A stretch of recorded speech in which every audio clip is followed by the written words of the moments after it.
မှာဆုံးသင်ခန်းစာ1ကျဲနှစ်လကဗျာကိုကြည့်ရအောင်ကလေးတို့ရေကျဲနှစ်လကဗျာကိုဆရာမကအရင်ဖတ်ပြမယ်နော်ကျဲနှစ်လ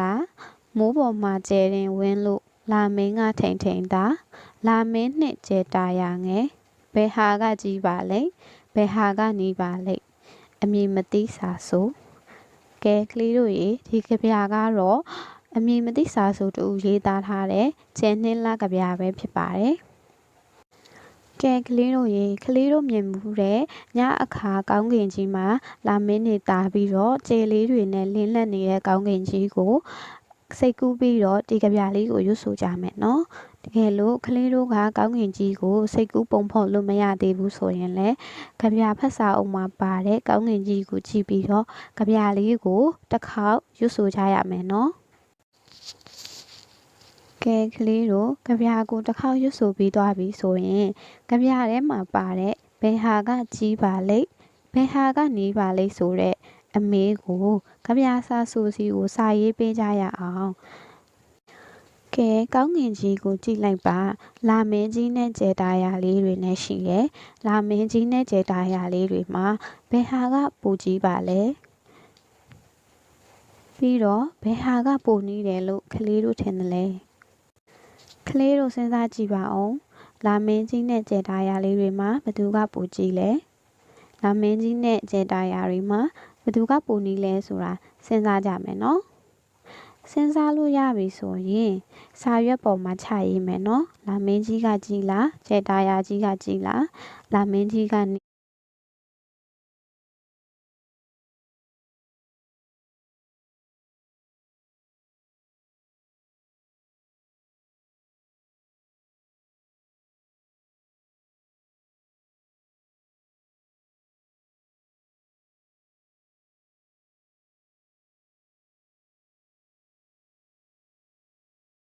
ီးလားကျဲတာယာကြီးကနီးလားဆိုတာကိုရေးချရမယ်နော်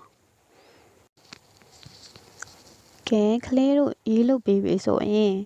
ကလေးတို့ရေးထားတဲ့ဟာကိုတငယ်ချင်းတွေရေးထားတာနဲ့တိုက်ကြည့်ပါအောင်တငယ်ချင်းတွေရေးထားတာနဲ့ကလေးတို့ရေးထားတာနဲ့တူလားတငယ်ချင်းတွေကဘယ်လိုရေးထားလဲဆိုတာကိုလည်းကြည့်လိုက်ပါအောင်ကိုရေးထားတာကိုလည်းတငယ်ချင်းကိုပြလိုက်ပါအောင်အချင်းချင်းအပြန်အလှန်ဘာကြောင့်ဒီလိုရေးလဲဆိုတာတိုင်ပင်ကြည့်ကြရအောင်နော်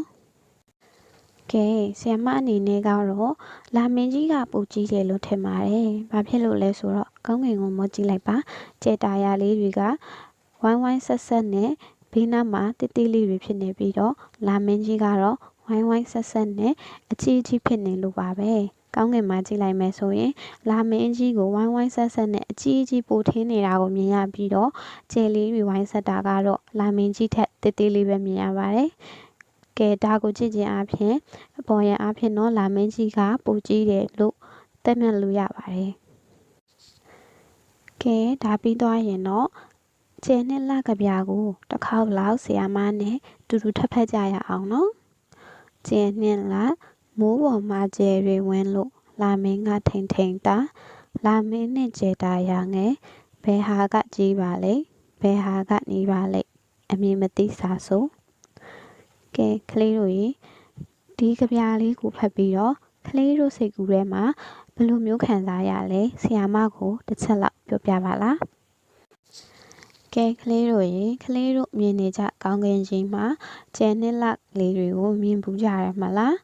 ဒီတစ်ခါကောင်းကင်ကြီးမှာကျဲနှစ်လလေးတွေကိုမြင်ရင်ဒီကဗျာလေးကိုရွတ်ဆိုပြီးတော့ကောင်းကင်ရဲ့အလှကိုခံစားနိုင်ကြပါစေနော်ဒီကဗျာလေးကိုဖတ်ပြီးတော့ကဗျာလေးရဲ့ဆိုလိုရင်းကဘာဖြစ်မလဲဆိုတာကိုလည်းအချင်းချင်းဆွေးနွေးပေးကြပါအောင်နော်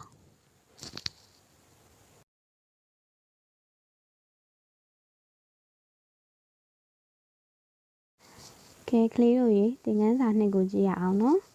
သင်ခန်းစာနှစ်ကတော့စကားလုံးတွေသုံးကရုပ်ပုံဆွဲပါတဲ့ကဲဆရာမတို့ကလေးတို့ကစကားလုံးတွေကိုသုံးပြီးတော့ရုပ်ပုံတွေဆွဲရမယ်စကားလုံးတွေကတော့ဒီမှာနမူနာပေးထားပါတယ်နော်ကလေးတို့ကဒီစကားလုံးတွေထဲကမှသုံးလုံးကိုရွေးချယ်ပြီးတော့ရုပ်ပုံကားချက်တစ်ခုဆွဲပေးရမယ်ကဲပေးထားတဲ့စကားလုံးတွေကိုကြည့်လိုက်ကြရအောင်နော်ပန်းကဲကလေးတို့ကပန်းလေးတွေကိုမြင်ဘူးတယ်မဟုတ်လား ပန်းလေးတွေပုံလဲဆွဲလို့ရတယ်နော်နောက်တစ်ခုကခွေးလေးတွေပုံလဲဆွဲပေးလို့ရပါတယ်နောက်တစ်ခုကလှေကလေးတို့လှေလေးတွေကိုမြင်မှုကြလားလှေတို့မြင်မှုတဲ့လှေတွေကိုလည်းဆွဲပေးလို့ရတယ်နော်နောက်တစ်ခုကကြောင်လေးတွေပုံလဲဆွဲပေးလို့ရပါတယ်